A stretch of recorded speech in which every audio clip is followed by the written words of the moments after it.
자, 두 번째 댓글로 가볼까요? 요거는 이제 공급을 늘려가지고 의사 몸값을 낮추자 네, 이런 건데, 네, 자, 한번 읽어볼게요. 네, 의사 못 구해서 4억 주고 의사 고용한 속초의료원 적자로 직원 월급을 체납했다. 이 보도 하나가 한국 의료의 모든 문제를 말한다라는 그 댓글이 있었고요. 네, 대댓글이 네, 의사를 왜 늘리냐? 그건 수요 공급에 의해 의사 몸값을 줄이겠다는 의도입니다. 지방 국립대병원 교수 3억 5천만 원인데 의사가 부족해서 비정규직 교수가 4억에 가깝게 받습니다. 교수님은 시장을 부정하시는데 음, 시장을 이길 수 없습니다. 교수님은 이에 대해서 어떻게 네. 생각하시나요? 예, 그랬네요. 예. 그래서 이제 이 시장을 되게 이야기를 많이 하시는데, 음, 아까도 제가 말씀드린 것처럼 이게 건강보험은 완전한 자유시장이 아니다는 거. 이제 음, 그 말씀 일단 드리고요. 네. 제가 이걸 보고, 아니, 음. 무슨 교수가 4억씩이나 받나? 깜짝 놀라가지고 찾아봤어요. 위원회 교수 그렇게 받는 줄 알았는데. 택도 없죠. 그래서 이제 찾아봤더니 검색을 해봤더니 이제 메디컬 타임즈라는 데에서 네, 기사를 썼더라고요. 기사를 제공한 거는 보건의료노조, 그러니까 민노총 산하에 있는 네. 보건의료노조가 데이터를 주고 그걸 가지고 메디컬 타임즈에서 이제 기사를 음, 썼는데 여기 보니까 중소병원, 음, 공공병원, 지방의료원의 의사인건비 현황이라고 해가지고 네, 영남 지역에 있는 공공병원이에요. 네. 근데 의사 연봉이 이제 세전 4억 원이라는 거죠. 음, 그리고 이 여기 보면 주로 이제 의사의 그 연봉이 세전 연봉이지만은 이렇게 많은 데가 쭉 있는데 보면은 음, 밑에 이제 국립대 사립대가 이제 한 군데씩 있기는 하는데 대체로 공공병원이 지방의료원이 의사 몸값을 많이 주는구나라는 거를 음, 제가 이제 이게 알게 됐고 아 교수보다 훨씬 연봉이 높구나 거의 이게 2배가 넘겠다 이제 이런 거를 제가 알게 됐습니다. 음, 근데 그러면 이게 대학교에 있는 교수들 인건비는 어떠냐 이렇게 봤더니 이제 의사 1인당 여기 보면 뭐 영남 강원 뭐 이렇게 있는데 뭐 1억 5천에서 뭐 한 2억 정도 이제 그렇게 되는 것 같아요. 국립대 사립대. 근데 제일 높은 데가 이런 곳이 한 군데 있기는 하네요. 영남 지역에 있는 어떤 사립대인데 의사 연봉이 4억 원이다. 이건 아마 그 정규 교수는 아니고 임상교원일 것 같아요. 아마 이제 음, 촉탁이 그런 거가 있고 일단 의사들이 뭐 연봉을 많이 받는 거는 맞는 거인 것 같습니다. 한국 의사 평균 연봉 3억. 이게 세전인데요. 근데 여기 보면은 병원급이 제일 높네요. 병원급이 음, 한 4억 정도 되고 음, 의원급이 한 3억 5천 정도 되고 상급 종합병원 그러니까 대학 교수들은 한 2억 정도 이렇게 받는 게 이게 이제 보건복지부의 자료입니다. 그래서 음, 뭐 의사들이 교수들이 소득 수준이 높구나. 이제 그거는 알았고, 여기를 보면은, 근데 되게 많이 높은 그런 아웃라이어들은 주로 공공병원과 지방의료원이다라는 음, 거를 또 이제 새롭게 알게 됐습니다. 음, 그러면 이게 왜 이렇게 지방의료원에는 의사 음, 몸값이 비싸나 네, 그랬더니 이제 이게 또 다른 분들이 이 댓글을 다신 거예요. 이거 음, 한번 읽어보시겠어요? 지방의료원 의사들에 대한 내용 네. 같네요. 연봉 4억 주는 곳이 있기는 합니다. 대학병원은 아니고 지방 일부 의료원에 의사를 못 구해서 4억을 제시했다고 합니다. 실수령액은 2억 5천 정도 되겠죠. 대신 외래도 보고 응급실도 커버하고 당직도 서고 거기에 공무원들이 갑질까지 그래서 그만둔 것으로 알고 있어요.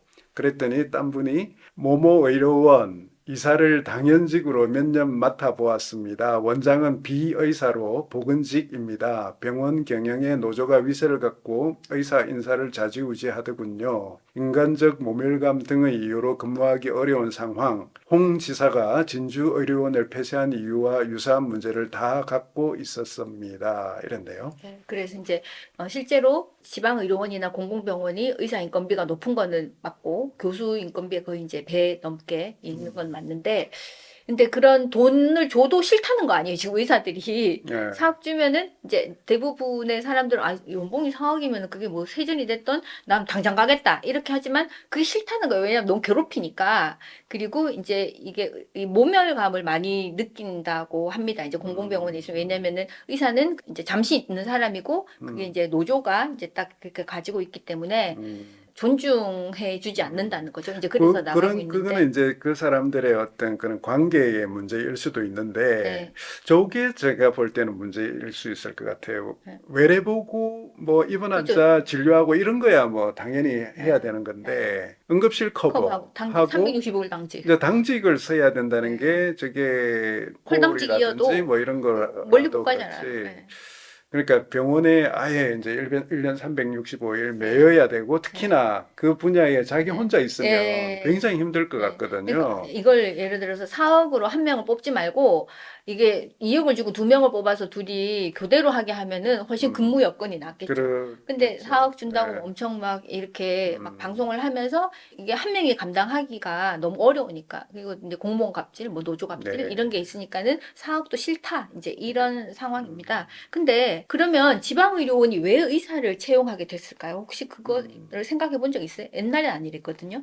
지방의료원이 의사를 채용하다니요? 당연히 의료원에 의사가 있어야죠. 옛날에는 채용 안 했어요. 공보위를 배정을 했거든요. 아, 그러니까 이제 배정. 의대를 졸업하고 전문의 수련을 마쳐서 이제 전공의 수련을 음, 마치고 전문의가 되면 음, 외과 뭐 이런 거는 주로 군의관으로 가지만은 네. 뭐 내과나 뭐 신경과, 영상의학과 뭐 이런 예. 데는 뭐 국군병원 뭐 지방의료원 이런 데에다 그냥 배정을 했어요. 지방의료원이 의사 몸값이 지불할 필요가 없어서 이 사람 공보위 신문이기 때문에 어차피 월급이 나라에서 나오는 거고 그냥 이 병원에 뭐 내과 전문의 몇 명, 뭐 외과 몇 명 이런 식으로 그냥 던져주는 거예요. 음, 그러니까 지방의료원이 의사를 구하거나 음, 직접 돈을 주고 채용을 하거나 이렇게 하지 않았다는 거예요. 음, 근데 언제 이렇게 됐냐?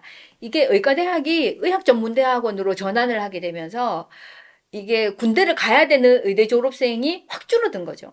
그러니까 예전에는 아마 선생님도 이제 그런 음, 거일 것 같은데 이제 남자 의대생이 이제 의대 졸업하고 뭐 레전트 시험 떨어지거나 하면 군대 가야 되고 아니면 레전트 시험 붙으면은 끝날 때까지 유예가 되고 끝나고 나서 군대를 가잖아요. 그래서 군대 가는 게 이제 뭐 그런 전방에 뭐 국궁병원 이런 데 가거나 아니면은 이제 공보위로 가거나 두 개 중에 한 개인데 공보위가 보건지소를 갈 수도 있지만은 이 보건지소는 주로 이제 인턴 끝난 선생님들이 주로 가고 음, 지방의료원에는 전문의가 갔거든요. 수련 금방 끝난 전문의들이. 음, 근데 의학전문대학원이 되면서 의학전문대학원이 뭐예요? 일단 학사 졸업을 한 사람을 다시 의전원에 모아가지고 4년 동안 의학교육을 시킨다는 그렇죠. 거잖아. 그러니까 의학전문대학원에 들어가는 남학생은 이미 군대를 갔다 온 거예요. 의과대학이 41개가 있었을 때 3개 빼고 다 의전원으로 바꿨거든요.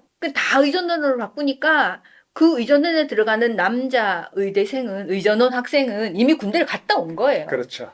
그러니까는 이게 군대 보낼 의사가 부족한데 음, 이게 지방의료원에 보낼 공보위가 이제는 없는 거예요. 없는 거. 그러니까 음. 지방의료원이 의사를 채용하게 된 거예요.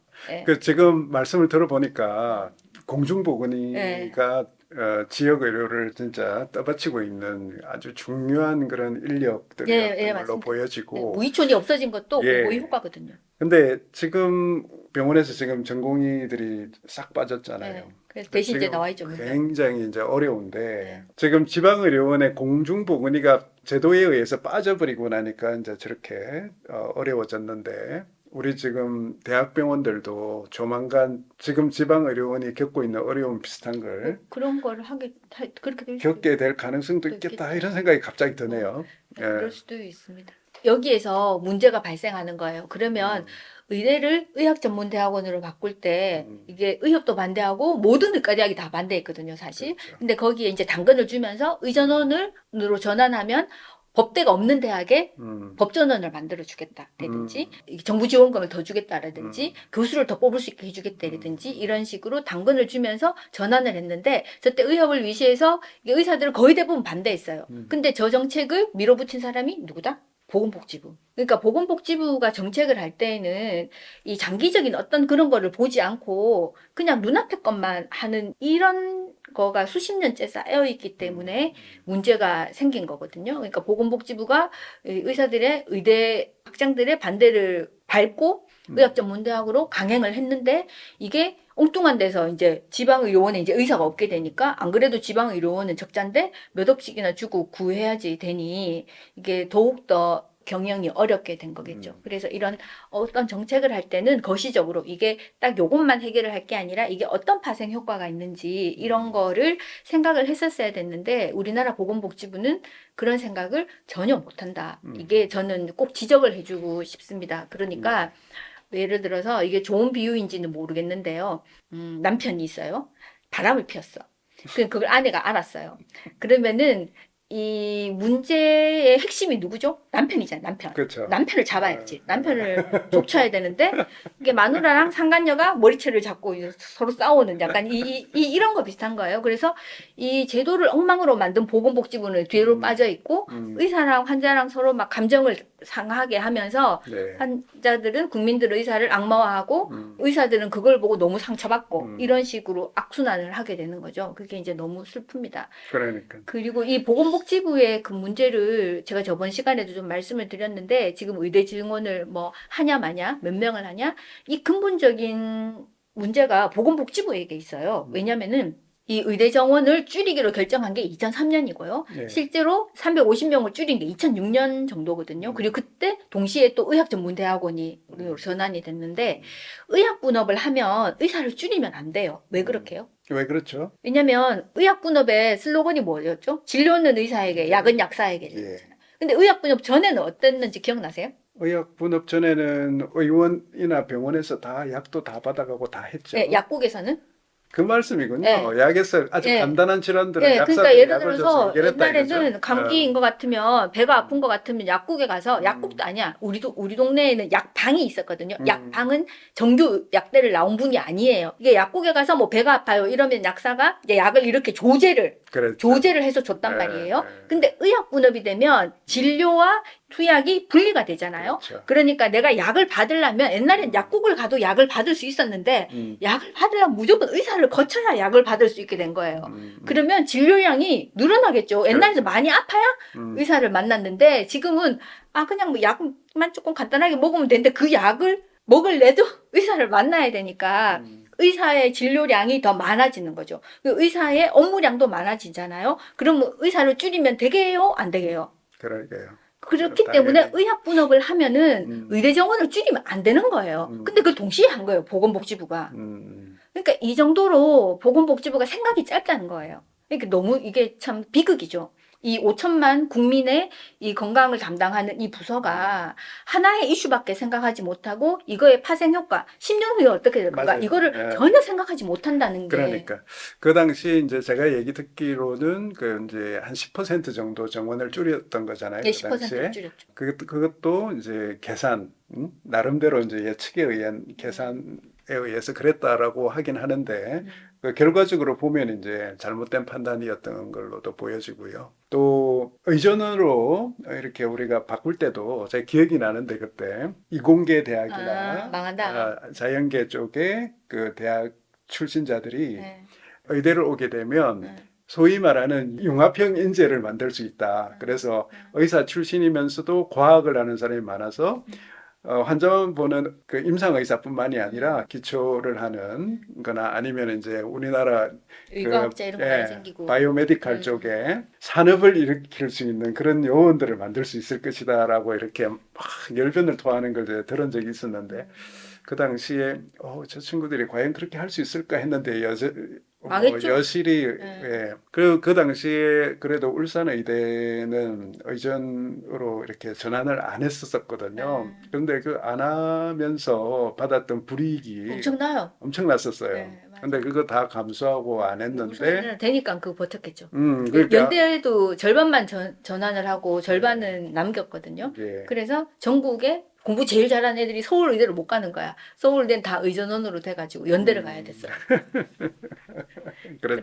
그런 또 흑역사가 있습니다. 그죠? 그래서 이게 어떤 정책을 결정을 할 때 그게 작은 것이면 뭐 크게 문제가 안 되고 이견이 크지 않으면은 그냥 뭐 좋은 의도대로 이렇게 가면 되는데 이견이 큰 정책은 정말 심사숙고를 해야 되죠. 맞습니다. 그렇게 했어야 되고 지금 그 한가운데 있는 것 같습니다. 부디 좀 좋은 결정이 나왔으면 하는 그런 바람입니다. 네.